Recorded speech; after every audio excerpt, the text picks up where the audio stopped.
Tema desta mensagem: orai sem cessar. Esta frase é dita pelo apóstolo Paulo em Efésios 6, verso 18, e também em 1 Tessalonicenses 5, verso 17.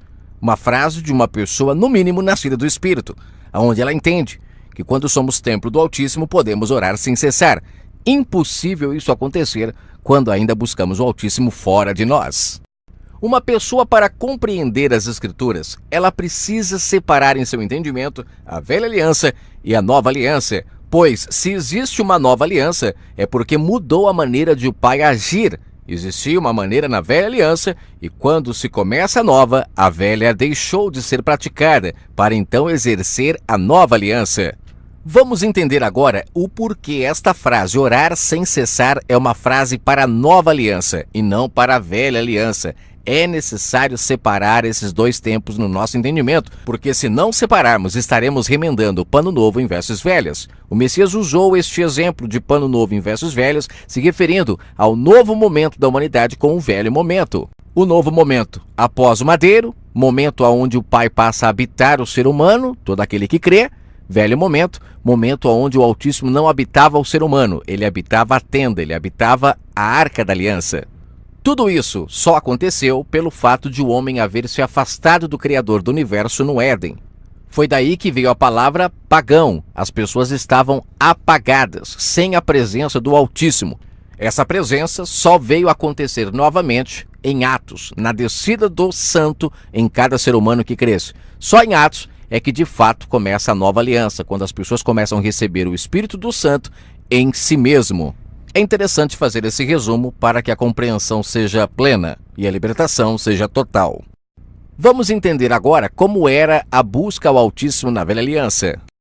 Na Velha Aliança, as pessoas tinham horários marcados para orar. Tinham dias de cultos específicos, pois buscavam ao Pai fora de si.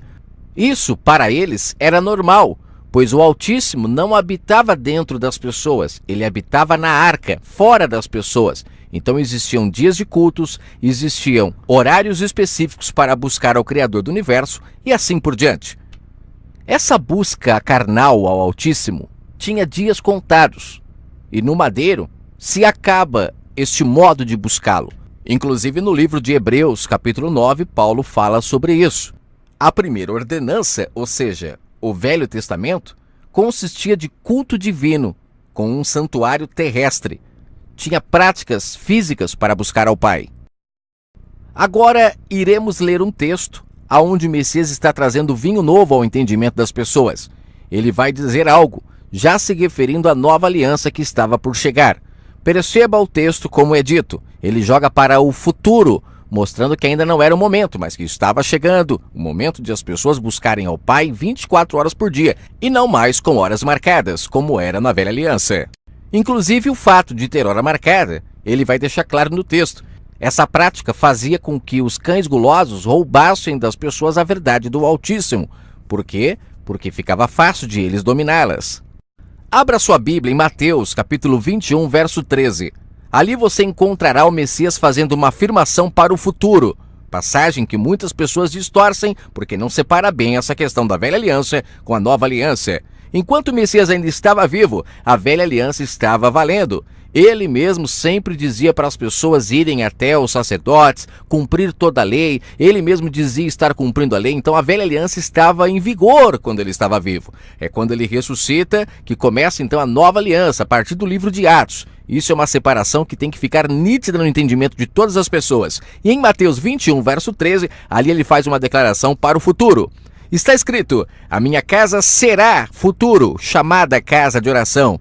Vós, porém, fazeis dela covil de salteadores. Ele estava se referindo aos líderes religiosos da época que estavam contaminando a mente das pessoas com fermentos e enganos. Esta frase, a minha casa será chamada casa de oração, também está escrita em Isaías, capítulo 56, verso 7. Com isso é interessante lembrar que tanto em Isaías quanto em Mateus 21, 13, o momento ainda é velha aliança. Por isso que ali o Messias ainda diz que será chamada futuro, O momento acontece quando ele ressuscita e a partir dali ele cumpre o que está escrito em João 14. Eu voltarei a vós. E agora as pessoas têm a oportunidade de receber o Espírito que estava nele em cada uma delas. Com isso, libertando as pessoas daquele covil de salteadores, daqueles ladrões que roubavam a verdade do Pai das pessoas. O apóstolo Paulo, mostrando ter entendido muito bem essa separação do antigo pacto para o novo pacto, ele escreve em 1 Coríntios capítulo 6, verso 19 e também em 1 Coríntios capítulo 3, verso 16. Não sabeis vós que vós sois templo do Espírito Santo, morada do Altíssimo? Ou seja, você percebeu aqui que o Altíssimo deixou de habitar fora do ser humano para habitar dentro na nova aliança? Pois é. Infelizmente, muitas pessoas não conseguem compreender isso porque estão com suas mentes todas fermentadas. São pessoas que o tempo todo estão remendando vestes novas em roupas velhas. Não conseguem fazer a separação do momento onde a busca é externa da busca interna e continuam até hoje buscando o Criador do Universo com horas marcadas, em locais específicos, com líderes sobre si, e não se libertam para ter o Espírito do Pai como guia de suas vidas. Ainda estão debaixo de tutores, de rabis, de mestres. Fato que o Messias disse em Mateus 23 que era para as pessoas abandonar para receber o Espírito do Pai.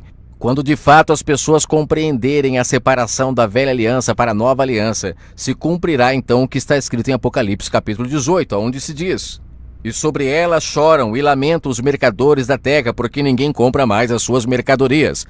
Aqui, quando se diz mercadorias, está se falando justamente sobre mentiras. Mentiras que são ensinadas dentro dos covis de salteadores. E as pessoas compram desses enganos. É por isso que se cobra dinheiro dentro dos templos religiosos. A palavra do Pai é vendida pelos mercenários. E muitos compram dos enganos que são lhes oferecidos. Lembre-se, o Messias disse em Lucas 16: não misturem as coisas do Altíssimo a mamon. E ele em Lucas 16 está chamando a atenção dos líderes religiosos que estavam misturando as coisas do Altíssimo com o dinheiro. Leia o verso 14 de Lucas 16 e você vai perceber que os líderes religiosos zombaram dele porque eram avarentos, eram mercenários. Perceba realmente que, no contexto, realmente o Messias estava criticando eles por terem havido misturado dinheiro com as coisas do Altíssimo. Isso é vender, é ser mercador da fé. E ele não aceita, por isso ele veio livrar as pessoas desses cães gulosos. Pena que muitos não conseguem ver isso, porque estão sendo enganados por esses mesmos cães gulosos, que não aceitam as pessoas receber o Altíssimo em si, ficam ainda se colocando como guias dessas pessoas. Vamos continuando.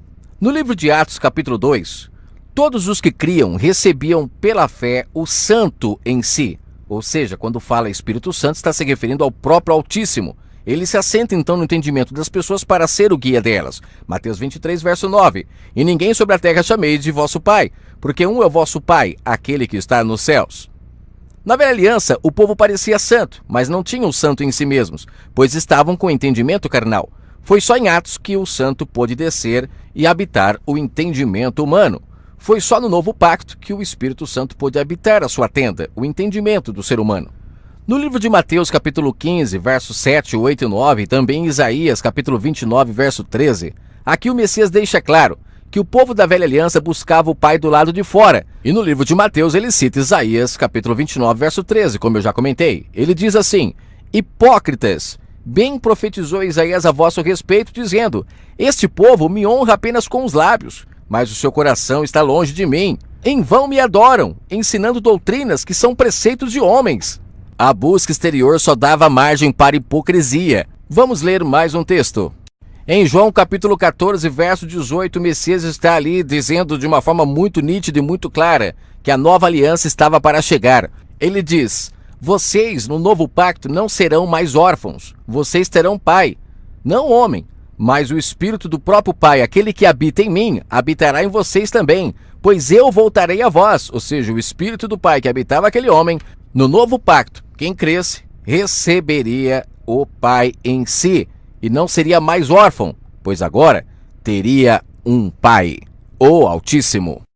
Vamos mais uma vez utilizar uma passagem de Paulo para deixar claro o quanto aquele homem tinha um entendimento renovado quanto a essa questão de sermos o templo do Pai na nova aliança. Em Romanos 8, no verso 26 e 27, Paulo diz: nós de fato não sabemos orar como convém, é o nosso espírito quem ora por nós, E aquele que esquadrinha o coração da humanidade, ele entende o que precisamos. E com isso, Paulo deixa claro que o Messias disse aqui em Mateus capítulo 15, versos 7, 8, 9, acabou após o madeiro. As pessoas que ficavam falando da boca para fora, que serviam ao Altíssimo, que ficavam orando em pé na sinagoga o tempo todo, essas pessoas não tinham mais validade para o Pai, porque na Nova Aliança o Pai lê e esquadrinha o coração, e é o nosso espírito que clama a Ele, fazendo com que agora aconteça um casamento. Estamos ligados a Ele 24 horas por dia, por isso que vem a expressão orar sem cessar. E para finalizar esse estudo, em Mateus capítulo 6, o Messias chama a humanidade para se casar com o Pai. Tanto é que ele chama as pessoas para entrar no quarto. Quarto é local de intimidade. Quando ele chama para o quarto, ele não está chamando para um quarto físico, mas está chamando para o quarto espiritual, que é o interior do ser humano. Quarto é local de intimidade. Intimidade, relação mais íntima e particular. Você já ouviu dizer que antes do casamento não pode ter relação sexual? Pois é. Muitas pessoas, por não entenderem o mundo espiritual, elas não compreendem que isso se refere ao eterno e à humanidade. Antes do casamento, ou seja, momento onde o pai teria intimidade com o ser humano, a relação do pai com as pessoas era uma relação não prazerosa, era uma relação de noivo e noiva, não tinham intimidade. Foi só após o madeiro, quando o pai pode descer ao ser humano, pode habitar o seu templo novamente, é que então acontece o casamento, para aqueles que creem, que aceitam, abandonam pai e mãe para se casar com ele, e agora se tornam um com ele, fazendo as suas vontades, porque ele é um marido fiel, e nós nos tornamos então a sua esposa fiel. No novo pacto, os mercadores da fé perdem seus poderes sobre a mente das pessoas, e é justamente isso que eles não querem que ninguém saiba. Por isso fermentam tudo nas Escrituras, mas o Espírito do Pai está colocando em ordem as Escrituras novamente em nosso entendimento. Entenda, em Mateus 6 o Messias chamou a humanidade para entrar no quarto. Se todos tivessem entrado e hoje buscassem ao Pai de fato em espírito, os mercadores da fé já teriam perdido o seu poder desde aquela época.